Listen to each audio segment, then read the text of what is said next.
right and upstanding along with him. And that's part of being standing upright with him and following him and trusting within him to do so.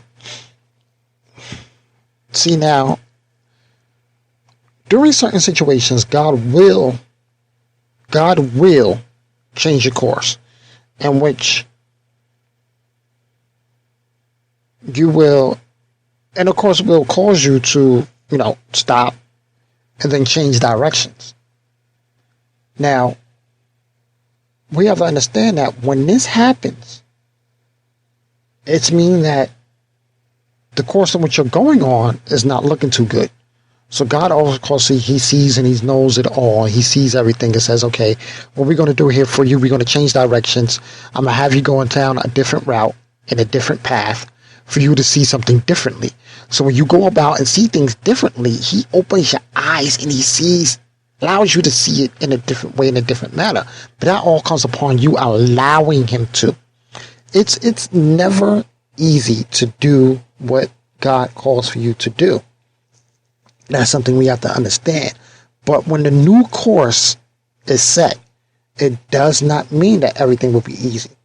You have to understand that. We have to understand that Satan is real. Satan is definitely real. The Bible clearly states what he plans to do: kill, steal, and destroy. Every single thing in which you have. He wants to destroy that hope, destroy that dream. He wants to steal that passion away from you. He wants to steal everything that God has a place for you. Take it and use it for his own. Take it and flip it around and do everything else. But you have to understand that God is a good God. And God would never, ever allow for that to happen to you. It already said it. God will sustain you. He will sustain you. He will never let the righteous fall. So if you're righteous with God and you're standing upright with God and you're righteous within his heart and righteous within his ways, never let you fall. Always sustain you. But Satan always wants you to fail, not succeed. That's Satan's ultimate plan. But you must always keep moving forward no matter what. Now, many times, people tend to stop doing the original, stop doing what they're doing, tend to stop, during the original course, all because things get too tiresome, or the path gets a little weary, or it seems so much, or possibly they went too hard in the beginning. They gave it all in the beginning and they have nothing left. They didn't set out their pace on a steady run.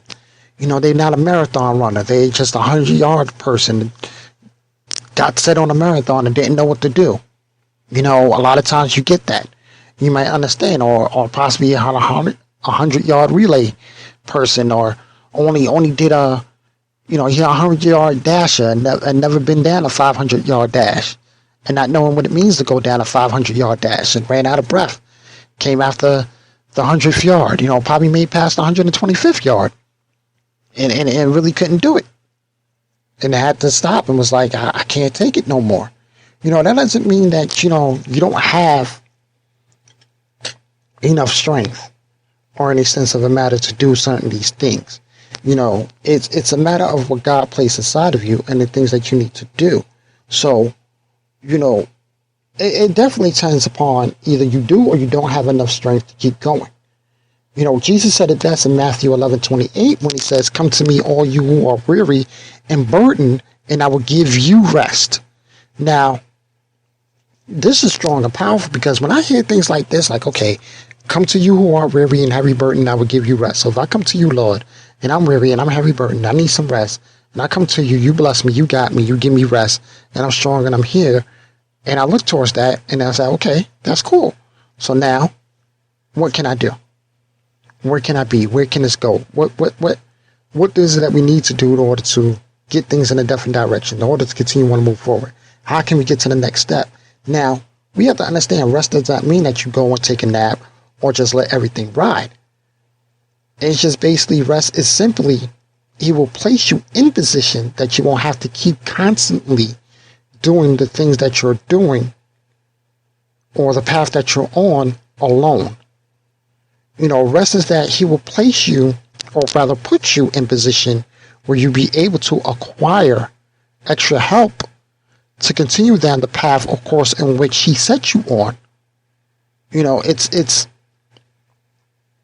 funny how when he says, I will give you rest. And a lot of people tend to take that as, okay, I don't have to do it no more, and that's it. Rest is that, okay, I don't have to, the beginning work a part of it, I don't have to worry about that. I'm going to rest in that. And then someone will be able to continue on and do so. I heard something from a powerful pastor. He said this a long time ago. He said, you have to rest in your work. So when you have to rest in your work, so the things that you do, you have to be able to rest within it and have faith and trust in God, and knowing that God will enable you to continue on and keep going. We hear this time, or, keep moving and keep going until until you see what you do, but, you hear people say, I go hard, no sleep, day and night, whatever God calls you to do. You have people out there that say, I pray every morning, 5 o'clock in the morning.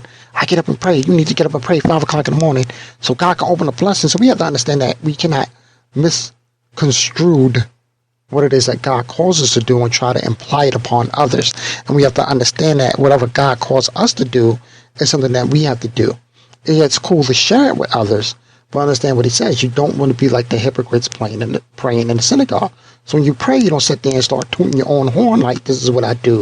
God got me this blessing. That's what everybody needs to do. Oh, it's 5 o'clock, y'all, and I'm up and I'm praying. What God calls you to do is wonderful. You don't, broadcasting it is not going to make it any greater than what it is. Bottom line, end of the day. So we have to understand it's not us, it's God. God always has control, and God wants an individual to come pray 5 o'clock in the morning. God will call for the person to pray 5 o'clock in the morning. Sometimes God calls a person to pray 10 o'clock in the morning, 8 o'clock, 9 o'clock, sometimes 10 o'clock at night. Whatever it is and whenever it is that God calls you to pray, that's when you pray. Now understand that I heard something else. God doesn't want you to pray for things in which your humanly body within yourself humanly you can do. He answers prayers, and the prayers which he sent forth for things that are impossible. Not what is possible, but what is impossible. So like, say you want to step up your giving. You step up your giving. You just set it aside a bunch of budget. The clear understanding and everything, that's already there, and that's already set forth and done. And God already provided you with that. That's something that you got to understand. Another thing is, we have to understand this, Colossians 3:23, when he says, whatever you do, work at it with all your heart as working for the Lord, not for men. When you do things for God and you don't do things for man, God opens up doors, people. Doors open up tremendously. Understand these things and what has happened when I say it is true. Let me tell you, I was watching a story last night, and it was a football player. Last name is Gleason from New Orleans Saints, and it was showing how he became a hit star because he had the block which was set forth the path for the winning game, the first home game since Hurricane Katrina, and it shifted the motivation for the New Orleans Saints, being back in the Superdome and everything else, and everything else for that passion.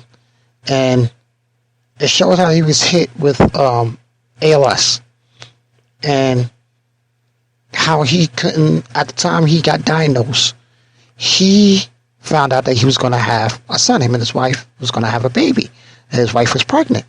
So once he found out he was going to have a son, man, when I say his passion grew stronger and bigger, he kept going and going and going, even to this day.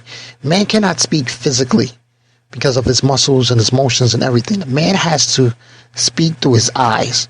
So he has a thing where he be able to look at a tablet that's hooked up to his wheelchair. When he looks into the wheelchair, it's to, of course, he has to have eye contact to how he speaks to every letter. So he has to figure out the letters in which you want to say and put it all together into the word, so it's not exactly coming out in full force.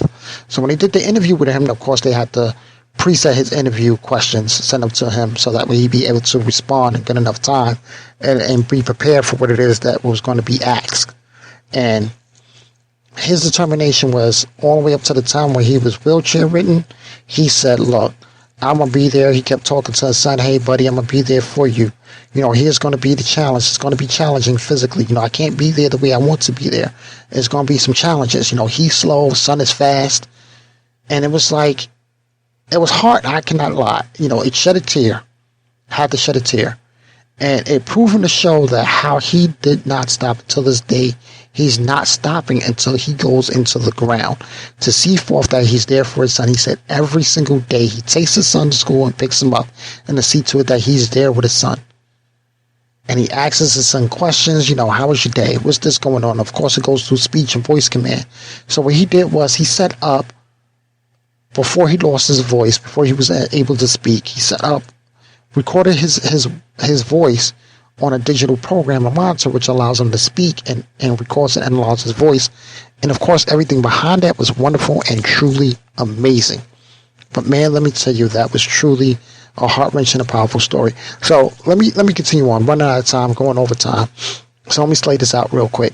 It basically is like this, people. When you come out of every sort of, people will come at you every sort of way. Bottom line, end of the day, they will want you to quit. They will want you to give up. They even want you to do things differently from what or how God wants you to do it. Just know that in tough times, He is there, no matter what. God is always there for you, no matter what you're going through. Trust and believe He will always there. When you don't stop or give up, the end road is sweet and it is beautiful. God will never put you in a situation in which you cannot get out of. Ephesians 3:20, which he says, now to him who is able to do immeasurably more than all we ask or imagine, according to his power that is at work within us. So that's a lot of things that we have to understand, that his power and his will is in work within us. So it's wonderful. We have tremendous power within us to do what is called upon us to do. When God pours out a blessing, He pours out a blessing. So you have to just keep your eyes open, wide open, and keep that neck stretched out. Know that as long as you never stop pursuing your dreams, purpose, passion, God-given heart's desire, you will get more than what you thought you was. More than what you thought you was going to get. And for that, James, where I get that from? James 1:12, and that's what I'm going to close you out on. Blessed is the man who preserves under trial. Preserves under trial, because when he has stood the test, he will receive the crown of life that God has promised to those who love Him. Bottom line, end of the day, ladies and gentlemen, I'm going to close out on this. Keep God in your heart. Love God nonstop. He's always there for you. He cares for you. He loves you. Understand this. You got to live your life. Don't let life live you. Believe in God, because God definitely believes in you. And that's all the time that I have, ladies and gentlemen. Stay peace and stay true. Understand, as long as you don't stop, you don't give up, God will open up that door for you. There's a lot of you that are going through some serious trials. You're trying to get out of what you're trying to get out of. Look at me. I'm thousands of dollars in debt and believing in God for that to come to pass. Thousands of dollars. 8 stacks in debt. Sometimes God puts you through certain situations to show forth His glory. So my goal, my thing is, which I'm aiming for, is to come out of that debt. Don't know when, don't know how. My goal is within the next 5 years, that debt will be cleared and declared gone in Jesus' name. So I'm not praying, I'm seeking for ways in God's wisdom to come out of that without having a plot and scheme and to do things that's outside of the will of God. So as long as I stay within the will of God and stay strong, stay true, trust me, there's a lot of you feeling the same thing. You're going through the same struggles, child support debt, you're in the arrears like crazy. It ain't due to your fault. You was going through some trials, situations, things fall under your feet. You got caught up in a bad situation. It happened. It happens. You had a hiccup here and there, a few hiccups. Trust me, God is ironing out those hiccups. Believe in what I say, you're not the only one. Look at me. I can tell you my story, and you'll sit back in amazement. When I say it takes strength to go through this, it takes strength. Thank God for the strength. Believe in God for the strength. Believe in God, because He definitely believes in you. So until next time, ladies and gentlemen, keep in mind, each and every Monday, we broadcast on Godly People Radio at 8 p.m. and on 108praiseradio.com at 9 p.m. every Tuesday. Thank you, ladies and gentlemen. That's all the time I have. God bless and have a wonderful week.